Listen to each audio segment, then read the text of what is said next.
Hello everyone and welcome to a new video. MC-Mura here, and in today's video we're gonna be talking about Street Fighter V and talking about 5 things I do think the game did right. Now obviously the game is in its last season of content. After that we're probably gonna be moving on to a new game, so I think it was a good stopping point to check back and evaluate the game. Obviously I'm talking about the good things now. In an upcoming video I will be talking about the missteps or the 5 things it did wrong, but for today let's focus on the positive and talk about the things it did right. Obviously not all of these are gonna be gameplay related. I'm a huge fan of Street Fighter as the brand, the universe, the characters, etc. So let's get started.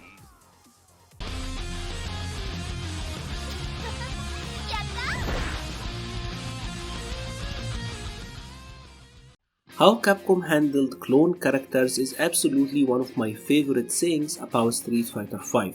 Now if you're not familiar with the term, clone characters are a group who share the same visual look or the same basic gameplay concept. Think of them as the Shotos in the Street Fighter universe or the ninjas in the Mortal Kombat universe. These are the most famous examples in fighting game history. Now obviously the Shotos have been playing differently for a while now, right? Ryu, the evil Ryu character, Ken and Akuma, they have been pretty different for a long time, but I love how Street Fighter V took it to a whole new level. They went after each of these characters normal, made them completely different and gave them different look. They went after the special moves, changed how the Tatsus look, how like Ken have an arcing heavy kick Tatsu and the heavy kick Tatsu thing on Akuma. They went after the visual designs of the character, changing how Ken and Akuma actually look in game. And yes, maybe the 3D models doesn't look that fantastic, but the actual concept in my opinion of the Ken costume is very powerful and very good. Now the Shotos are not the only set of clone characters in Street Fighter V, actually we have others like Nash and Guile. And how Capcom handled Nash and Guile is fabulous in my opinion. They both look completely different and they both play completely different despite having a very similar basic toolkit. We also had Gil and Urien. We had others that I like to call derivative characters like Minat and Rose, how they pretty much share the same powers, but Capcom did a very good job of making them both look and play different. Or others, for example, like Zeku. Guy is not in Street Fighter V, and Zeku is a very good homage to Guy without being a Guy clone, which in my opinion is a very good thing. How Capcom handled clone and derivative characters is absolutely one of my favorite things about Street Fighter V.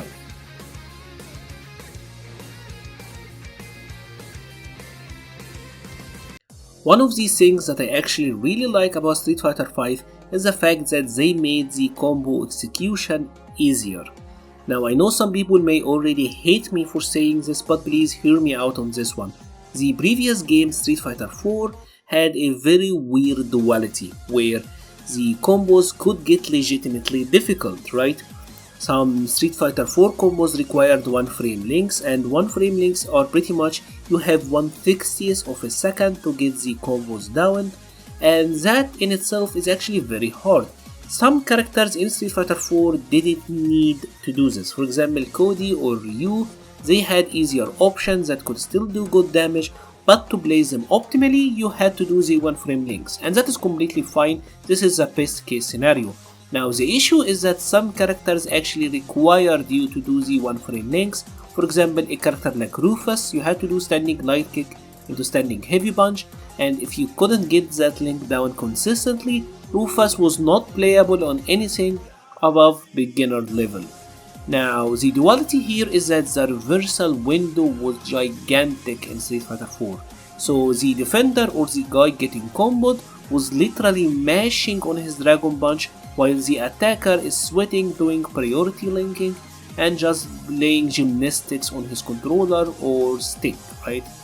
In Street Fighter V what they did is that they even the playing field. Now the combos are easy, or the pickup bread and butter combos are easy, and the reversal window is actually really big as well, so it is more of an even playing field, and I do think that is the right way to go about it. I would like the game to have more difficult, more expressive combos. It does actually have some legitimately hard combos, by the way. So I would like to see more of that, but in my opinion, having combos being easier given the reversal window we have is an absolutely the right call to do. That's if you get him. You know, he might just get you or something, but even if you get him, you're not really getting that kind of conversion.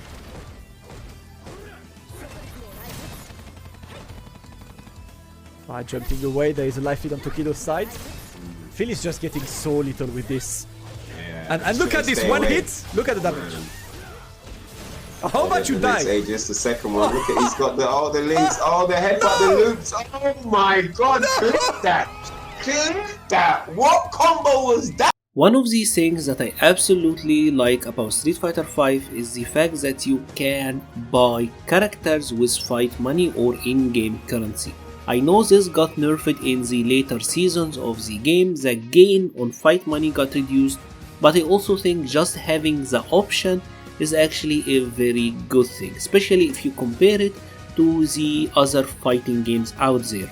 Now, in the previous season or the majority of the game's life cycle, it was actually a very viable option to buy characters with fight money. This is honestly what I did for my PS4 account. I only bought 3 characters with real life money, and every other character I got by just playing the game, doing the trials, extra missions, etc. Right?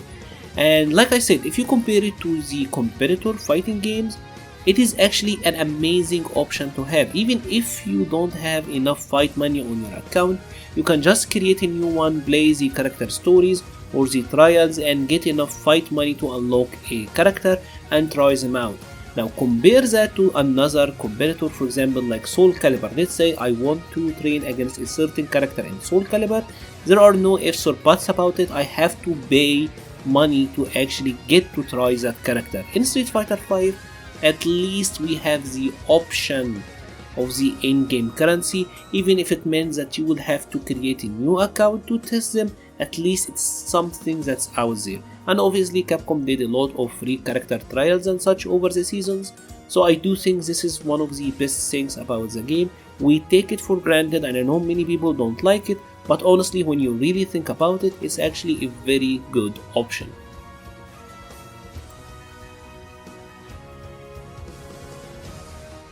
The next point is honestly my favorite as a genuine fan of the Street Fighter universe in general and not just the fighting game, is the fact that Capcom actually took many risks with the returning characters. Now obviously most of the returning cast got changed, most of them got updated visuals. I do think only Ryu, Chun-Li, Zangief and Gil look exactly the same. Everyone else got touched up either here or there. Many characters actually got gameplay redesigns and some of them got their story moved forward, and I am honestly really glad that they did this. You guys know for example that Cody is my favorite character, right? I know some people don't like gameplay redesign and I'm gonna be completely honest. I actually prefer Street Fighter 4 Cody to Street Fighter 5 Cody gameplay wise, right? So gameplay wise, I like the Street Fighter 4 version more. However, I am a big fan of Cody, the character. It's not just about the gameplay for me, right? And because of that, I am very glad with actually how they handled him in Street Fighter 5. They moved the character story forward. He's not stuck in the whole prisoner Street Fighter Alpha limbo, right? Now he's a mayor of Metro City, he looks different, he is in a much better state, and as a genuine fan of the character, I actually really like this. I know not every character got handled in a really good way, but I do think the biggest portion of them actually got some really good updates, in my opinion.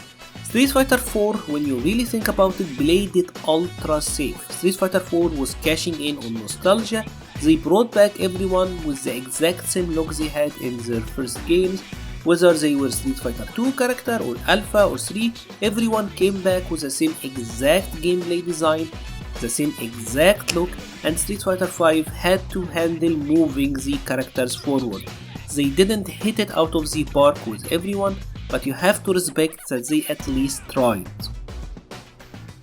Now let's bring it back once more to gameplay, and the final point is the fact that I do genuinely like how Street Fighter V feels gameplay wise and the gameplay speed.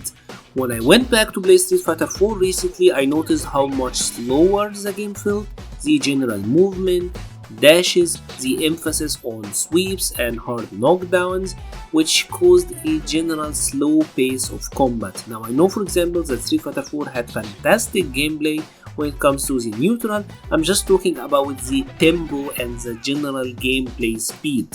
Once you get used to a faster gameplay speed, it could be very difficult to go back, and honestly if you look at it, games like Street Fighter 2 Turbo is still one of the most beloved fighting games of all time, and it was a pretty quick game, and for that I do think it's one of the best positives that Capcom did with Street Fighter 5. Now let me know what you think. Do you think there is something here that I actually completely misjudged? Do you think there is any points that I missed? I honestly do like some other aspects that I didn't want to talk about, and I didn't want to talk about just gameplay all of the time, because I want to talk about Street Fighter 5 as a game and not just in the fighting game gameplay shell. Let me know what you think in the comments. I will be leaving a link to the Patreon page and the Discord server page in the description below. Thank you very much for watching and stay safe.